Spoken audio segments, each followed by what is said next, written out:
अजीज साथियों, अस्सलाम वालेकुम। मैं हूं आपका होस्ट डॉक्टर सैयद नुमान मशहदी और आज हम एक अहम मौजू पर बात करेंगे और वो मौजू है एनीमिया। ये किस बला का नाम? आमतौर पे लोगों को इसका इल्म नहीं होता एनीमिया क्या चीज है, और अक्सर बच्चों में, हामला ख्वातीन में और ग़िज़ाई किल्लत के शिकार अफराद में ये बीमारी पाई जाती है। तो हम कहते हैं जी एनीमिया है। तो आपके लिए मैं आम फहम जुबान में यही कहूँगा कि हमारे खून में 3 किस्म के खुलियात होते हैं, सुर्ख खुलियात, सफ़ेद खुलियात और प्लेटलेट्स। इनमें से जो सुर्ख खुलियात होते हैं, आरबीसीज हम कहते हैं अपनी लैंग्वेज में, रेड ब्लड सेल्स, इनमें एक प्रोटीन होती है जिसे हम कहते हैं हीमोग्लोबिन। इस प्रोटीन का काम ये होता है कि ये फेफड़ों में से ऑक्सीजन को पकड़ती है और फिर खून के अंदर ही चलते चलते जिस्म के हर सेल में ये ऑक्सीजन पहुंचाती है। और नाज़रीन, ऑक्सीजन के बगैर कोई भी खुलिया या कोई भी जिस्म का ऑर्गन काम नहीं कर सकता। अगर ऑक्सीजन खत्म हो जाए तो इंसान की डेथ हो जाती है। तो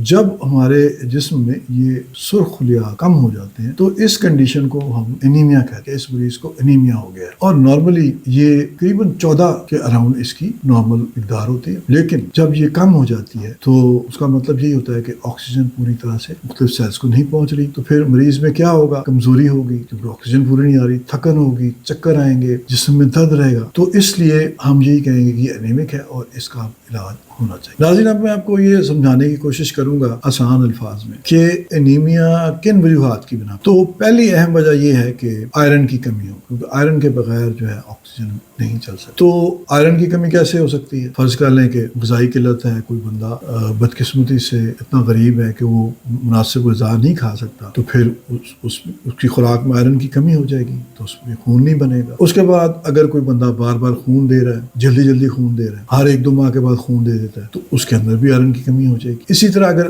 पेट में कीड़े हैं तो ऐसे कीड़े होते हैं जो खून चूसते रहते हैं और खून की कमी हो जाएगी। तो ये तो थी आयरन की कमी की मुख्तलिफ वजूहात। उसके बाद विटामिन की कमी से कौन सा एनीमिया होता है? उसमें जैसे विटामिन B12 है, ये बहुत अहम है सुर्ख खून के खुलिये बनाने की। तो अगर इसकी कमी होगी फिर मसला होगा। फोलेट होते हैं हमारे जिस्म में, अगर ये ना हो फिर भी सेहतमंद खून नहीं बन सकता। तो अगर ये विटामिन की कमी होगी तो फिर भी एनीमिया हो जाएगा। उसके बाद एनीमिया दायमी बीमारियों से भी हो, जैसे अगर गुर्दों की बीमारी होती है जिसमें एरिथ्रोपोइटिन एक हार्मोन होता है, उसकी कमी हो जाती है, तो अगर उसकी कमी होगी तो फिर भी एनीमिया हो जाएगा। इसके अलावा ब्लड कैंसर वगैरह होता है जिनमें बोन मैरो इन्वॉल्व होती है, उससे भी खून की कमी होगी। अगर टीबी हो गई है खुदा ना खास्ता, या HIV एड्स हो, तो फिर भी उसके अंदर खून कम होगा। उसके अलावा एक अहम वजह है वो एप्लास्टिक एनीमिया। उसमें ये होता है कि जो बोन मैरो है हमारा, यानी जो गूदा होता है हमारी हड्डियों में, उसके अंदर अगर इन्फेक्शन हो जाए, कोई अद्वियात रिवर्स ऐसा इफेक्ट कर दे, या कोई ऐसी जहरीली चीजें हम खा लें जिनसे बोन मैरो पर असर पड़े और बोन मैरो काम छोड़ दे, तो उसको फिर हम कहते हैं एप्लास्टिक। तो उसमें भी यही होगा। उसके बाद किस्म जो है वो है हीमोलाइटिक एनीमिया। हीमोलाइटिक एनीमिया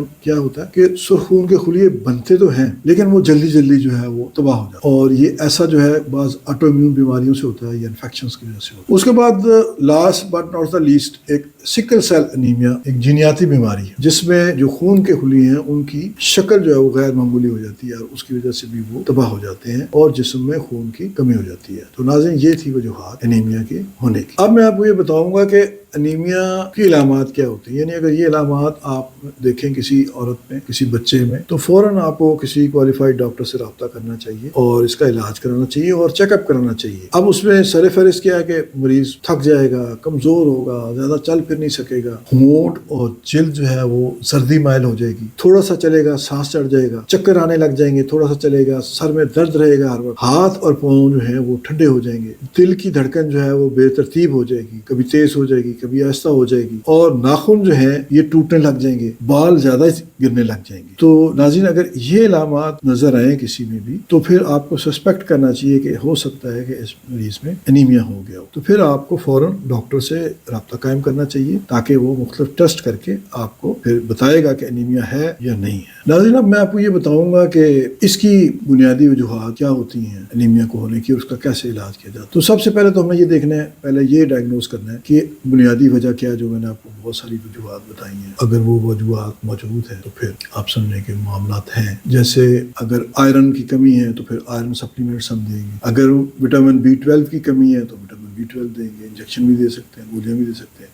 فولیٹ کی کمی ہے تو وہ بھی دیے جا سکتے ہیں. بہت زیادہ ہے، اگر فرق 4-5 پہ پہنچ گئی ہے ہیموگلوبن تو پھر اس کو خون لگانا پڑے گا ہر صورت. اسی طرح اگر انفیکشنز ہیں یا دائمی بیماریاں ہیں تو ان کا ہمیں علاج کرنا پڑے گا. یعنی جو مین وجوہات ہمیں نظر آ رہی ہیں پہلے وہ ہمیں ڈائگنوز کر کے ان کا علاج کرنا پڑے گا. اس کے بعد یہ ہے کہ ہمیں طرز زندگی کو بدلنا پڑے گا اور غذائی تبدیلیاں لانی، یعنی زیادہ ایکٹیو زندگی گزارنی پڑے گی، ایکسرسائزز وغیرہ کرنی پڑیں گی. اور دوسرا یہ ہے کہ آئرن، وٹامنز اور پروٹین سے بھرپور غذا جو ہے وہ استعمال کرنی پڑے گی. اور آئرن والی خوراک کے ساتھ ساتھ تازہ جوس جیسے مالٹے کا جوس ہے، انار کا جوس ہے، یہ پینا چاہیے تاکہ آئرن کی ابزارپشن بہتر ہو. اور چائے اور کافی یہ آئرن کی ابزارپشن میں رکاوٹ ڈال، تو یہ آپ کو چھوڑنے پڑے. تو ناظرین اب میں آپ کو یہ بتاتا ہوں کہ انیمیا کے لیے پاکستان میں بہترین خوراکیں کون کون سی. تو ظاہر ہے جیسے میں نے آپ کو آلریڈی بتا دیا کہ آئرن، وٹامن B12 اور فولیٹ وغیرہ جو ہیں یہ ہمیں چاہیے تاکہ خون زیادہ بنے. تو اس کے لیے غذائیں آپ نے کون سی کھانی ہیں؟ آئرن سے بھرپور غذائیں جو ہے نا، اس میں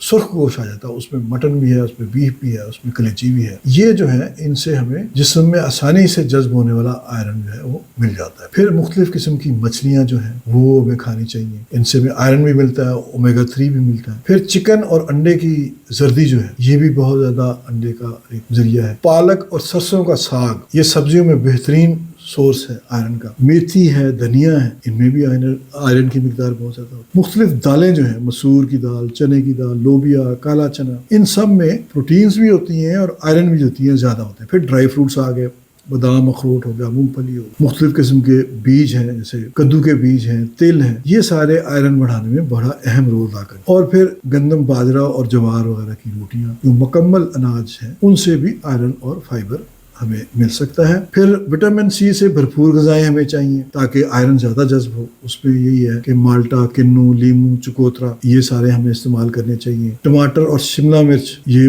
بہت فائدہ مند ہے. آم اور امرود، ان میں وٹامن C بھی ہوتی ہے، اینٹی آکسیڈنٹس بھی ہوتے ہیں، یہ بھی بڑے یوزفل ہیں. اسی طرح وٹامن B12 کے لیے جیسے پہلے بھی میں بتا چکا ہوں کہ بیف، مٹن، کلیجی، چکن وغیرہ یہ B12 دیں گے. انڈے اور ڈیری مصنوعات جو ہیں جیسے دودھ ہے، دہی ہے، پنیر ہے، یہ بھی وٹامن B12 پرووائڈ کرتے ہیں. اور مچھلی بھی کا بھی ذکر ہو چکا ہے. اور اسی طرح بروکلی ہے سبزیوں میں، پھول گوبھی ہے، بند گوبھی ہے، ان میں فولیٹ وغیرہ ہمیں ملے گا، B12 ملے گا. اسی طرح سبز پتوں والی ساری سبزیاں، پالک ہے، میتھی ہے، دھنیا ہے، پودینہ ہے، یہ ساری ہمیں استعمال کرنی چاہیے. اور جیسے پہلے بھی بتایا چائے کافی سے بچیں، جنک فوڈ سے، فاسٹ فوڈ سے بچیں، ان کا کوئی فائدہ نہیں ہے. سافٹ ڈرنکس اور مصنوعی جوسز میں ان سے آپ بچیں تو پھر ہی آپ ٹھیک ہو سکتے ہیں. اس کے علاوہ بھی غذا کے علاوہ بھی کچھ چیزیں ہیں جو آپ کو کرنی پڑیں گی. جیسے کھانا لوہے کے برتن میں پکائیں، اس سے بھی کھانے میں آئرن کی مقدار بڑھ جاتی ہے. پھر یہ ہے کہ ہر 6 ماہ کے بعد خاص طور پر بچوں کو پیٹ کے کیڑوں کی ادویات وغیرہ دینی چاہیے تاکہ خون کی کمی نہ ہو. اور اس کے لیے پہلے ان کا سٹول ٹیسٹ وغیرہ بچوں کا کروا لینا چاہیے. پھر یہ ہے کہ ہر 3 ماہ یا 6 ماہ کے بعد معائنہ بار بار کرواتے رہیں. خون کا آپ معائنہ کرائیں گے، CBC ٹیسٹ ہوگا، پتہ لگ جائے گا کہ ہیموگلوبن کم ہو رہی ہے یا نہیں ہو رہی. اس کے علاوہ جو